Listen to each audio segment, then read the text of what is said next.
বা গাড়ি চললে ইঞ্জিন চললে এগুলা কিছু কাজ বাঁচবে, ঠিক আছে।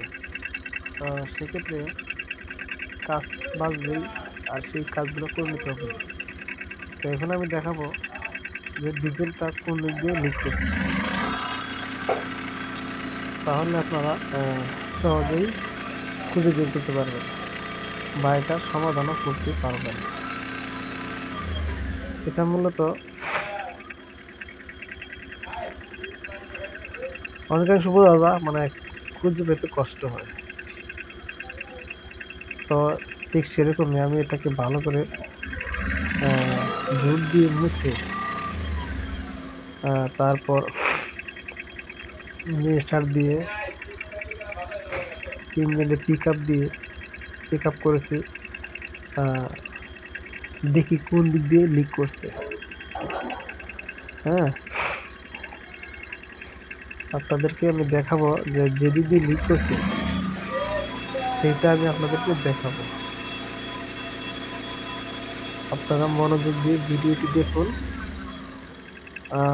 অবশ্যই এটা পেয়ে যাবেন কোথা দিয়ে লিক করছে, এবং এটাও পেয়ে যাবেন যে কিভাবে আমি সমাধান করলাম, সেটাও এখানে দেয়া আছে।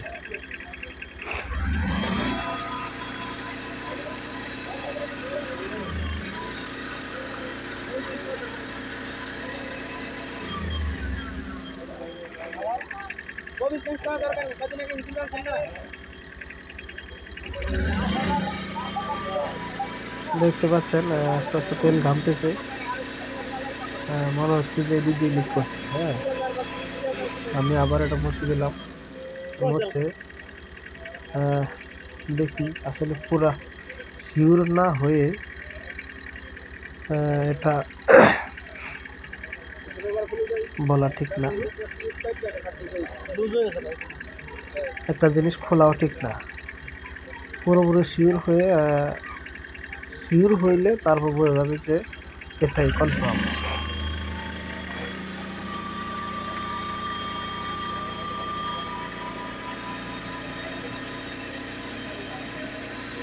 এখনো খুঁজে পাওয়া যাচ্ছে না,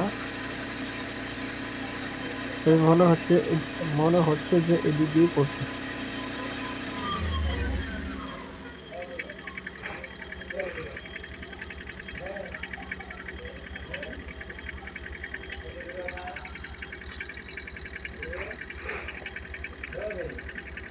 আসলে মূলত বিষয় হচ্ছে যে ইঞ্জিনের কাজ করা হয়েছে, ঠিক আছে।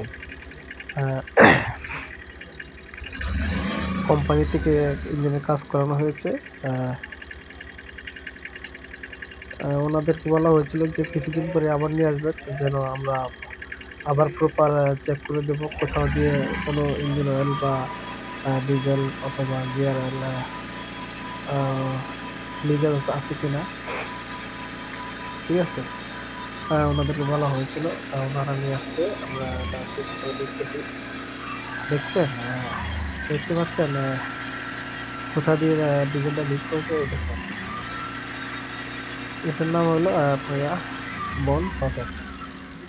ডিজেলের যে ইঞ্জেক্টর আছে, ওই ইঞ্জেক্টর দিয়ে একটা বন সকেট থাকে, ওই বন সকেটটা ফেটে গেছে,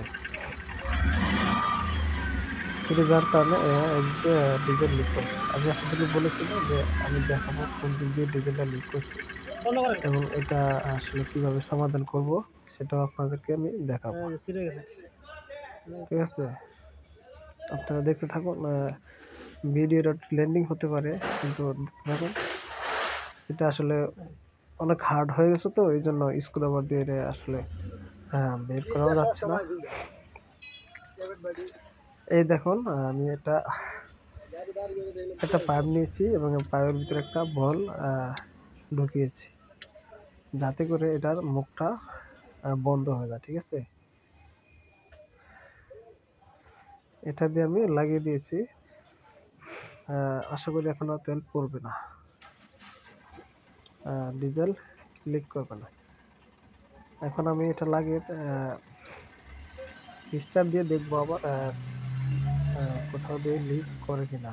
হ্যাঁ, আশা করি আপনারা যদি আপনাদের কারো ইঞ্জিনে বা ডিজেল লিক করে বা ইঞ্জেক্টর দিয়ে ডিজেল লিক করে, তাহলে অবশ্যই এই সাইটগুলো ফলো করবেন।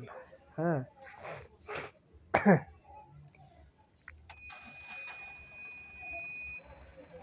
আশা করি আপনার সমস্যা সমাধান পেয়ে গেছেন।